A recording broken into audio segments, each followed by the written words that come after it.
When it comes to the Enoze 143rd, I'm going to show you today how to completely tear it down.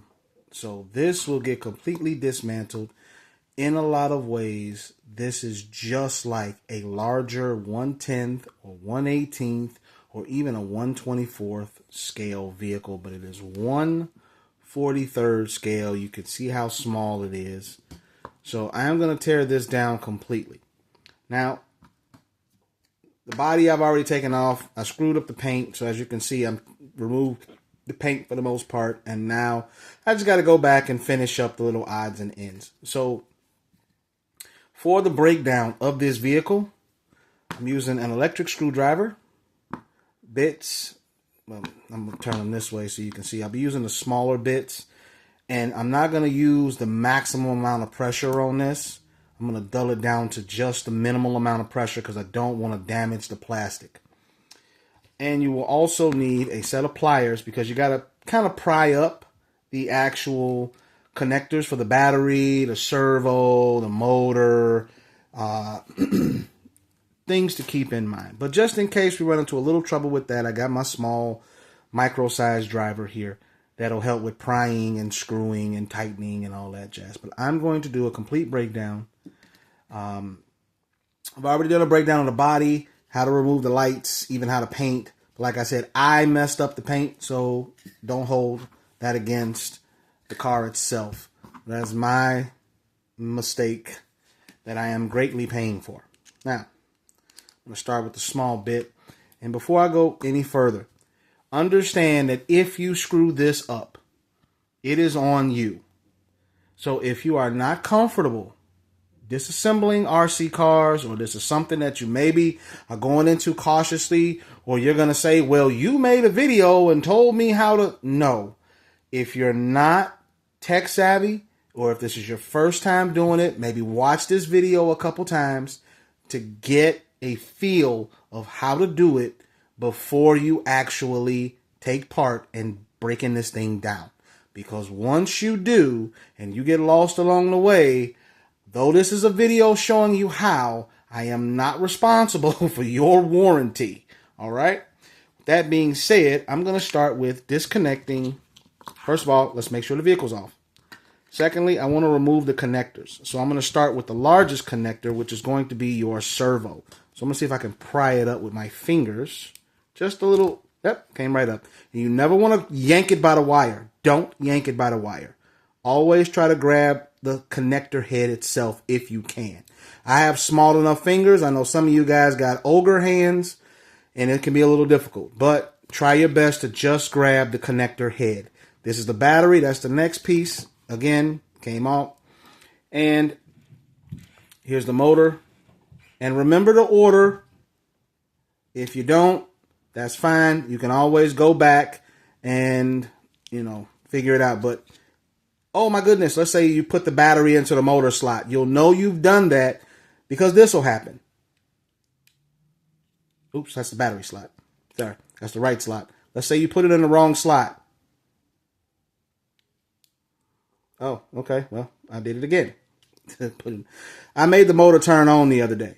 That's why I'm trying to demonstrate this, and it's failing horribly. But I actually had the motor turning the other day. It started driving.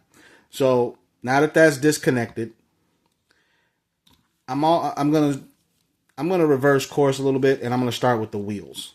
Okay. So just this. Like I said, I have this on the lowest setting, and what I like to do is take the screw out and the wheel off. And then I like to take the screw head and place it inside of the wheel. All right, this isn't a magnetic driver, but I want to keep them together. So if you can see it, I got the screw head and I got the screw inside of the wheel so I don't lose them. These are micro screws, and if you jolt the table, or let's say you move your hand a little funny, you might lose them. So I find it more, if you don't have a tray, this is what I like to do. It's not everybody's cup of tea, but it's my cup of tea. So I'm going to finish taking the wheels off and do them each the same way. I will not be speeding up this video because I want you all to see exactly what I'm doing. Same deal. I'm going to try it. There we go. And I'm going to try to keep everything together. So at the end of this video, you're going to see all the pieces disassembled and placed to the side.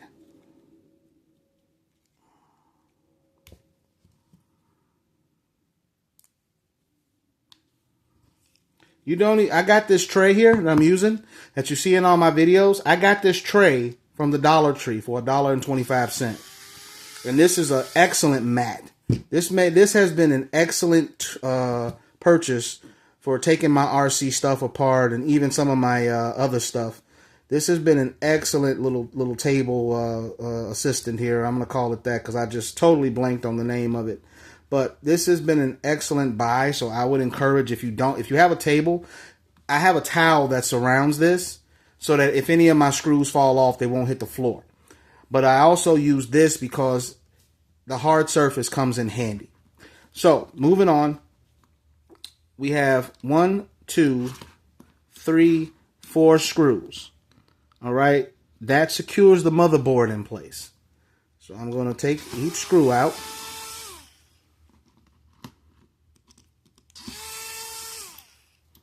That's one.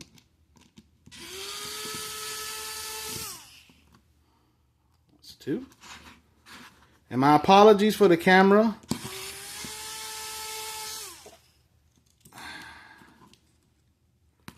That's 3.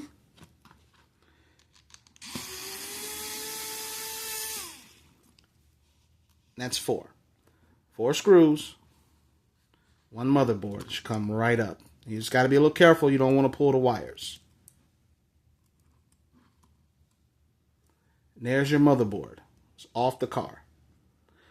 So a question that came up in one of my the Facebook group that I have, which is tagged in the videos, is can you use the other 143rd car from Jai, whatever, can you substitute the electronics? I don't know.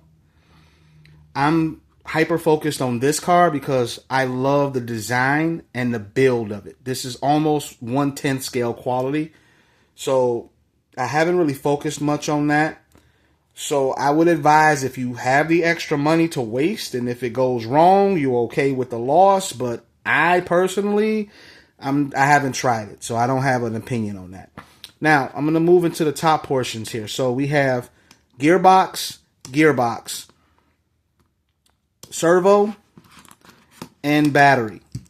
So the battery is kind of clamped down, but if you give it a little bit of a wiggle, not too tough, comes right out. So the battery that we are using here is a 3.7 150 mAh. So let me see if I can get that. Let me see if I can get that to focus a little bit better. There we go. Should be able to see it from there. So I've actually gone on to Amazon and a few other places to see if I could find another battery with maybe a higher voltage, maybe a 2-cell. But to be frank about it, that will require probably modifying the body right here to fit 2 cells to get a 7.4 volt. But considering the fact that it can be done, again, if you want to waste the money, because I'm going to show you, this is here. You see how long this is? This is probably about, well, I'm going to try to compare it on the, can you see I'll do it this way so you can see it here. So I'm going to start at the 1 inch. This is over an inch of clearance. You have space. You have the space here to maybe put a 2-cell. You just don't have the height. So I would suggest, if you do want to play around with this, be careful. But you might be able to modify this to do that, but I'm not so sure how it would. I wouldn't cut this piece because this is where the board screws down. So if you just be careful with that. All right, so I'm going to start with the gearboxes here. And I'm going to see if this is one piece. All right, so this is the front. And there's 2 other screws here. This is one piece. I'm going to try to show you this. This is one solid piece all the way around. So you're going to take up all these screws. but you have to be careful. And before I finish, I'll explain why. So there's 2 other screws. I'm going to set them over here. Trying to keep everything separate and together so that all the screws will go back. Notoriously, guys are known for having additional parts. I don't believe in additional parts. So, and the other thing about this car that's really cool is that all the screws are the same. So it's not a certain set of screws are longer than another set of screws. No, they're all the same. So before I take out the last 2, I'm going to show you something here to be careful of. There are springs here, here, here, and here. Now, I'm not too pressed about taking the car apart because the actual manual, and I have it back here.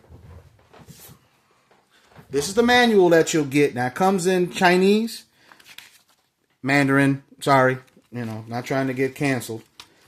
But on the other side is English, for English-speaking people, like myself, all right? So it actually tells you, I want to find where it says exactly where. Give me 1 second.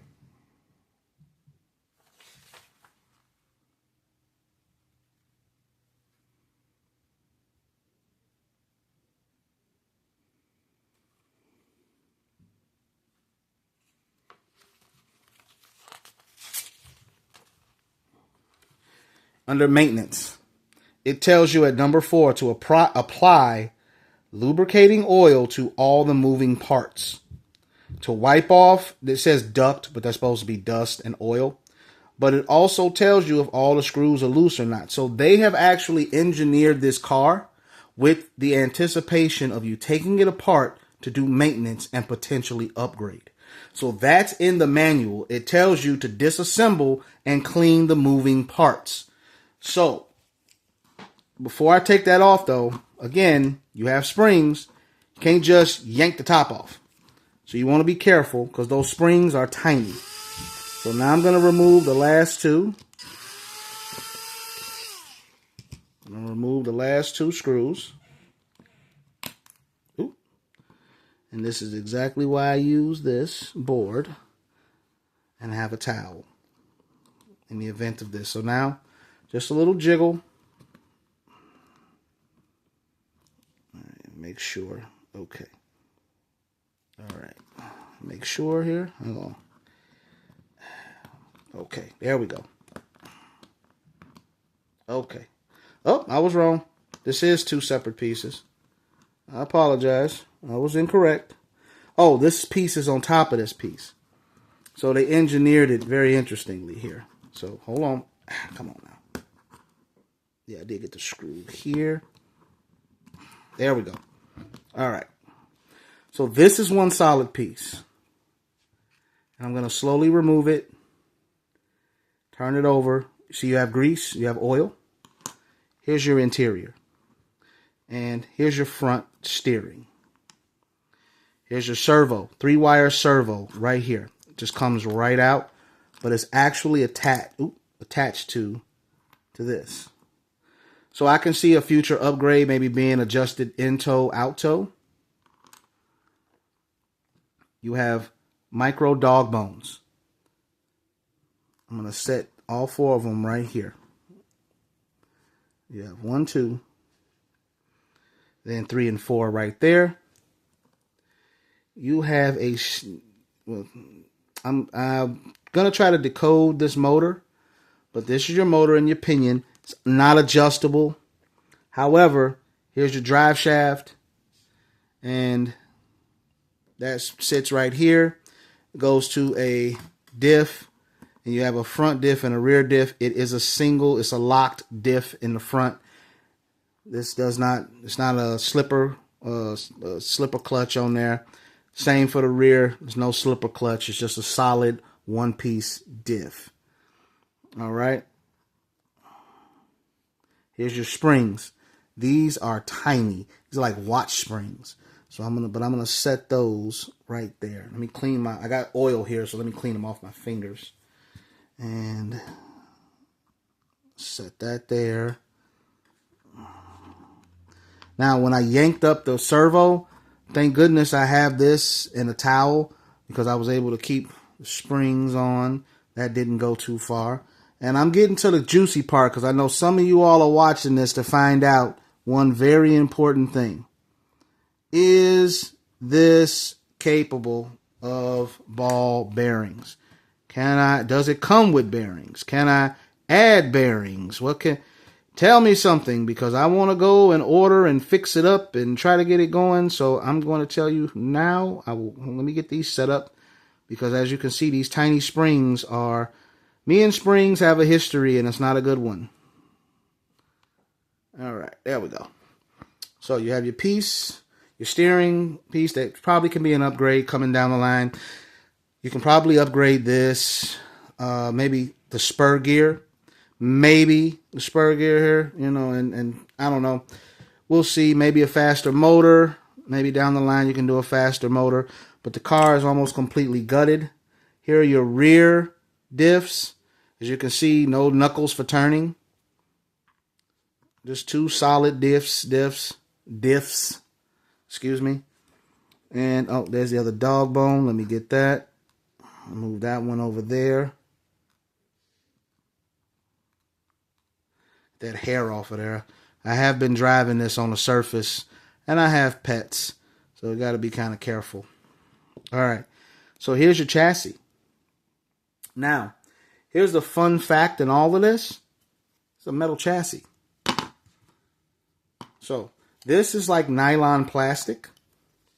I would imagine you can probably get a carbon fiber. Somebody along the lines can maybe make a carbon fiber plate to replace this metal plate, and then you'll have the ability to, maybe, honestly, it's such a minimal amount of weight. It's not, I don't really see the benefit in doing it, but there is that was put there for the flex. There's no flex. And this little car has a lot of power, but there you have it. I have completely disassembled the Enoze 143rd in 17 minutes and 23 seconds with a bunch of talking. And a lot of information. So, I said I would promise you to see if this is something that we can put ball bearings in. And the answer is no. So this is a diff. I'm sorry. Let me pull this back to the camera. There's no bearing here. This is a one-piece plastic diff and a one-piece plastic shaft. So no ball bearing here. No plastic bearing that we can maybe retrofit a ball bearing to. So yeah, you're just going to have to clean these and lubricate ever so often. But to reiterate, I'm not going to put this back together. I would watch the video in reverse and figure out how you're going to do it. But for right now, I just wanted to tear it all the way down so you all can see that this car can, in fact, be completely disassembled. And again, I got this board from Dollar Tree for $1.25, and I have fit all the pieces from this vehicle on this board. And I still have space down here at the bottom. So this is not a very big vehicle at all whatsoever, and it is not very complicated.